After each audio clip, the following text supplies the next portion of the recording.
God. Hello everyone, Icy Hot Jacob Scott here, and let's go over what happened over the past 2 episodes of WKW Season Quarantine, starting with the WKW side immediately after Wolf Slam. So, the episode started off with Sky Slash cutting a promo, something that was almost unheard of. So basically he comes out, he says like, hey, I'm back, WKW Universe, I'm going to do my damnedest to make sure I make my way to the top so I can finally get a championship. And if anybody wants to get in my way, or if I deem someone not fit to be a champion, I'm taking them down. Which I suppose, it could work, but we don't know if Sky's getting in on over his head. I think it might be best to wait and see on that because, a big bark is good, but it doesn't mean anything if you don't have the bite, my friend. So his promo ended up being an impromptu open challenge, although weirdly worded, and who would answer it but the ghost of SSW, Ace Wright, which, to be honest, I don't think they ever fought before. And I don't think Sky has ever managed to get rid of the ghost from SSW, so maybe this would have done it. Anyway, they have a pretty good fight, and Ace Wright was able to get a few close calls, one with his big finishing move, and twice by doing a unique roll-up combination and bridging back, so Sky would not be able to grab the ropes. But, in the end, a little outside-in cat-and-mouse fake-out game ensued. But Sky still got the win with his good old elevated flatliner he dubs the Hellhound Driver. 1, 2, 3, Sky Slash is back, he has a win, and he and Ace Wright actually shook hands. I don't think this means a partnership because I don't recall Sky ever being in a tag team, but I would have to admit, this at least has some level of respect between the two, and hey, we don't know where this will lead. We'll wait and see. So, the second match ended up being... Ooh, boy. I have already forgotten. The second match wasn't Kyle Noble. He was in the third match. So, let me quickly shuffle through my notes here. Oh, I went too far. Oh yeah, that's right. The second match was a tag team match between Vertigo and El Peligro of the Lucha Liberation going up against the Dynasty Warriors, who, if I recall, are still the number 1 contenders for Diamondite and MCon's titles. Now, although the Dynasty Warriors put up a good fight, the Lucha Liberation were still able to get a clean victory with their tag team finisher, which is where El Peligro gets him on his shoulders and does a rolling slam. Vertigo does a 450, and then El Peligro finishes it off with a dangerous moonsault. They win, but I think they're also losing because right after the match, Vertigo and El Peligro get into a shoving match. What the fuck is this, guys? Don't tell me we're already having trouble in the Lucha Liberation already. I tell you what, for the tag division, that would be very bad news if we have an established good team say, you know what, we're just not going to work together today. Fuck you, buddy. Wow. Now, what happened next was Mr. Davis coming out and expressing his disappointment over his plan to get rid of Kyle Noble failed.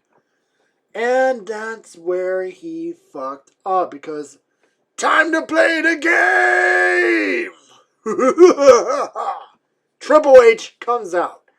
And, well, he's unhappy. Because Mr. Davis, you see, is not being a fair general manager.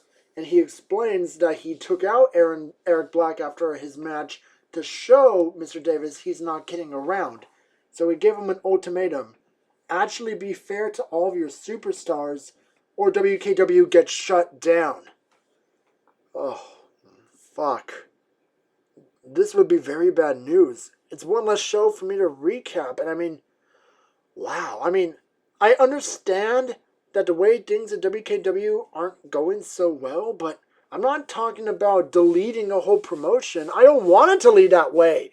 I mean, come on, Trips. We gotta think of some other way we can settle this, right? Like, can we just settle this on good old WWE versus WKW show?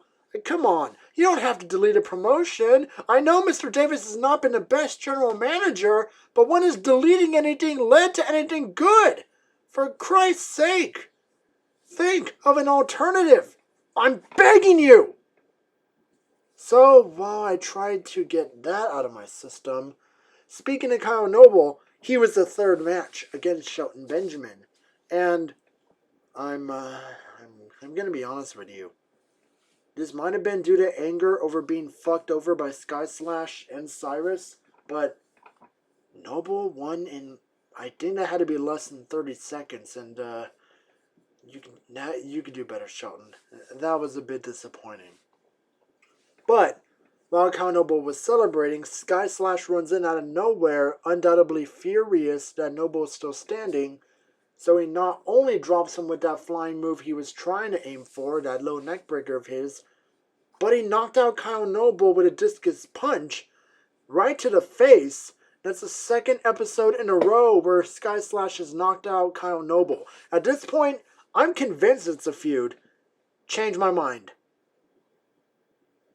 So the fourth match ended up being Akira Tazawa. Okay, I'll stop now. I'm sorry. Please forgive me. Going up against good old...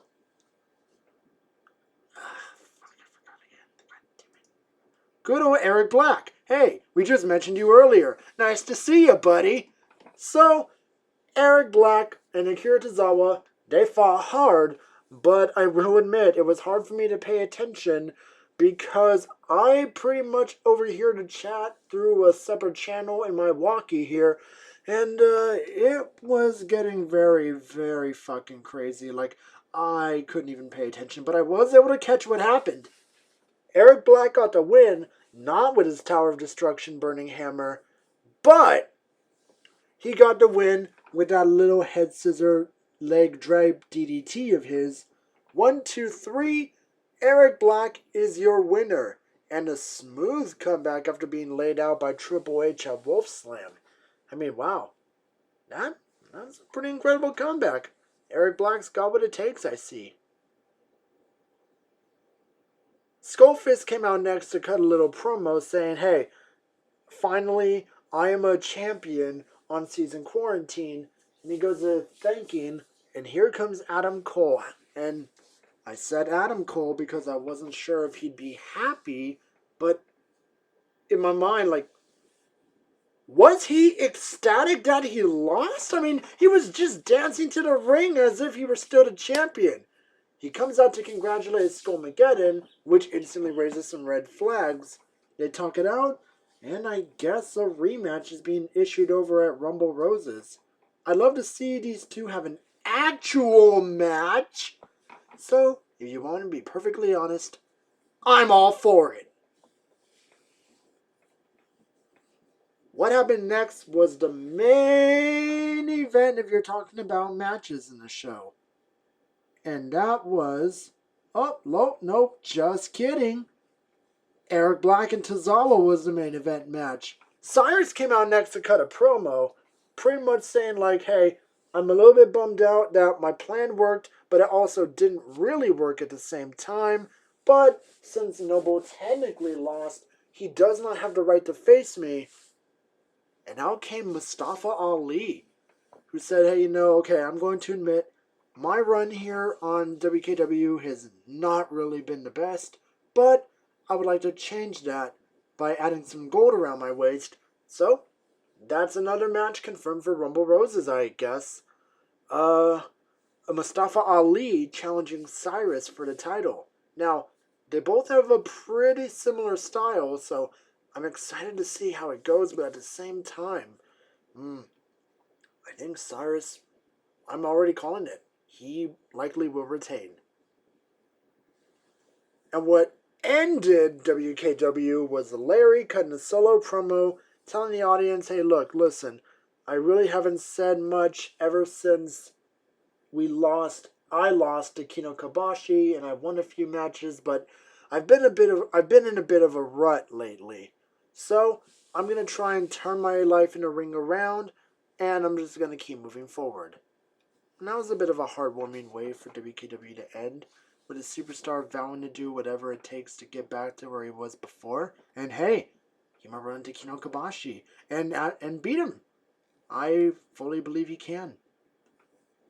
Meanwhile, on WDW side of the building, David Spencer comes out to cut a promo first. Sorry about that. I dipped into Super Friends for a second. Anyway, David Spencer comes out and he reluctantly admits that given the situation WKW is in, he actually does feel kind of bad for them because he doesn't want to see WKW leave.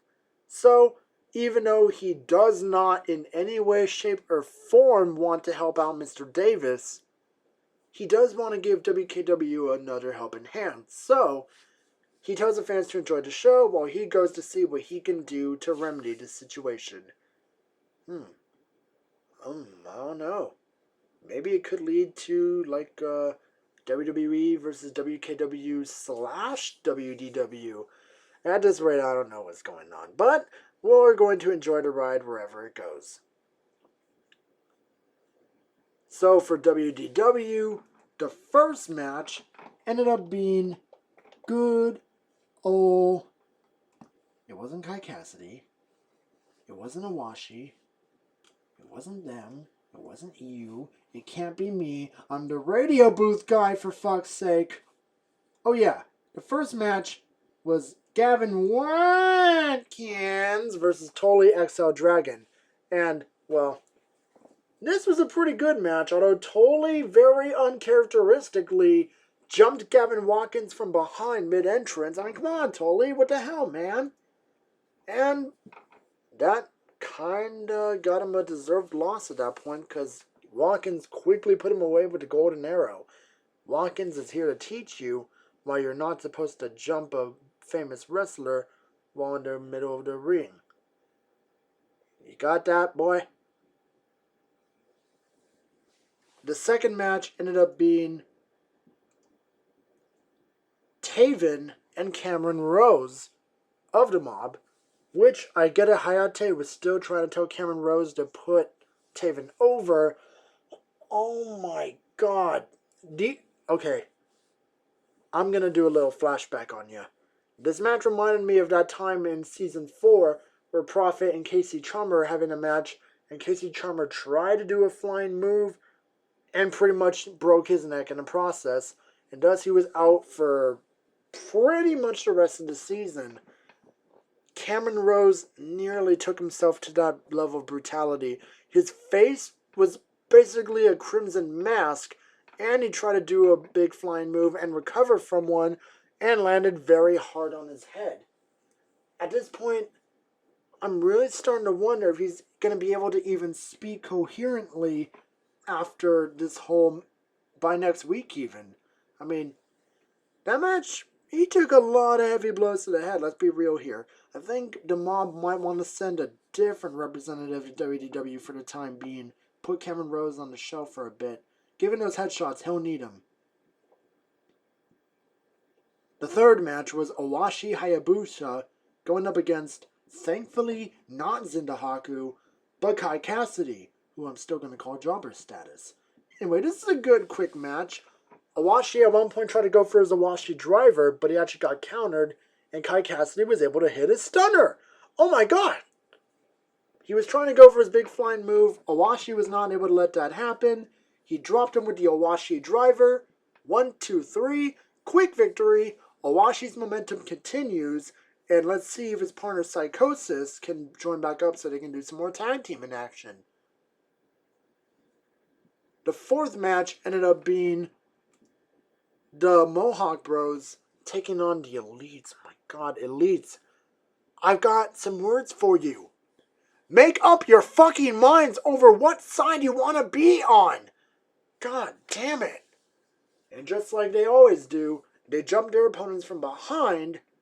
And this match, just like Kyle Noble and Shelton Benjamin was for WKW, this match was a shit cake.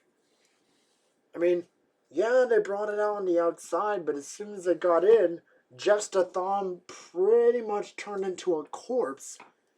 And Terry Terror was easily punchable off the apron. Mohawk Bros drop him with the Mohawk combination. And, yeah. For a match like that, there really isn't anything more to say about that, honestly. Man, it was pathetic. So Gabriel Pierce comes out and says, you know what?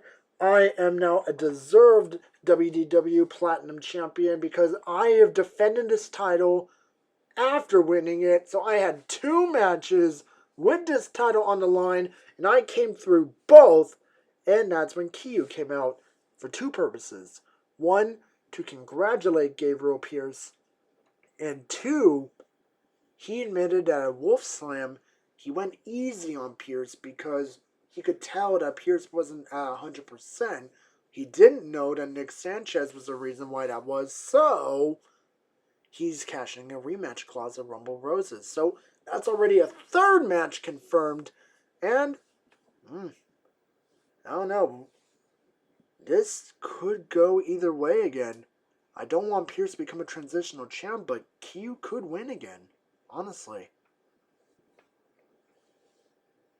So, and the final match of the show, it's not the final segment though, was WDW title holder Bolo Reynolds in a non-title match against Bret Myers. Of course, the thing being, if Bret Myers won, he would have been a #1 contender.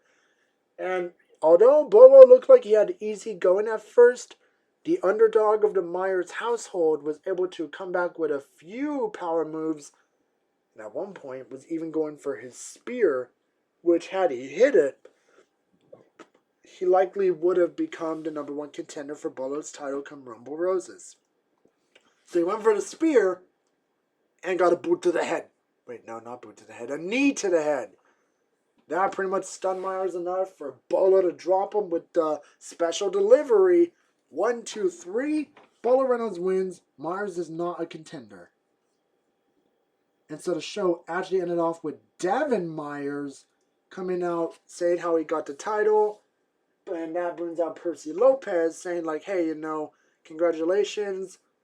Devin Myers acknowledged that, hey, you know, I beat you, but you actually brought it out there, so let's have a moment of respect. Bud Lopez said his true intentions was to warn Devin that he's not the only one with eyes on the title. Quite a few other superstars are looking to take that title off Devin, and if it comes down to it, Percy will try to be the one to do so, as he says he's going to make trouble next time they meet. So that's a question. Who's gonna be Devin's challenger? I swear to God, if it's Percy Lopez, I'm going to chuck this monitor out of the booth. Oh, anyway, that is my take of what happened this week on the WKW Network. What do you guys think? Please let me know down below. In the meantime, I see Hot Jacob Scott saying, feel the fire, fear the cold. Most importantly, have a good night.